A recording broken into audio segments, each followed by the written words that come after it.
Pagsisimula ng limited face-to-face classes sa ilang pribadong paaralan sa bansa naging maayos. Naritong report ni Jasmine Gabriel Galban ng GMA Regional TV, Balitang Miyanan. Isang linggo matapos ang pag-arangkada ng pilot testing sa limited face-to-face classes sa piling mga pampublikong paaralan, nagsimula na rin ang pilot testing ng face-to-face classes sa ilang pribadong paaralan. Maayos ang pagsisimula ng face-to-face classes sa pribadong paaralan sa Alamino City, Pangasinan. Nakita po natin sa kanilang flag ceremony, handang-handa na at excited na umattend ng kanilang flag ceremony. Natuloy na rin ang limited face-to-face classes sa Baliwot Elementary School, San Marcelino National High School at Banawid Elementary School sa Zambales.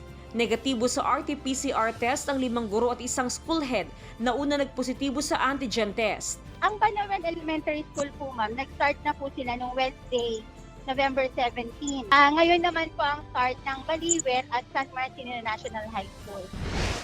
Naging matagumpay ang unang araw ng limited face-to-face classes ng Gamut Kugon Waldorf School sa Barangay Libong Cogon sa bayan ng Zaraga at Oxmont Memorial Academy sa bayan ng Kalinog, Iloilo. Nagkaroon ng maikling flag ceremony bago ang pag-umpisa ng klase. Mahigpit din na sinunod ang minimum health protocols, naka-social distancing ang mga upuan at nakasuot ng face mask ang mga estudyante at guro. Sa pagsisimula ng face-to-face classes sa isang pribadong paaralan sa bayan ng Minglanilla, wala mang barrier sa mga upuan sa ilang classroom, malayo naman ang distansya ng bawat estudyante. Itong mga signages natin, reminder yan sa atin. Pero magiging baliwala din yan kung hindi natin tatandaan at hindi natin uunawain kung bakit nga ba naandyan.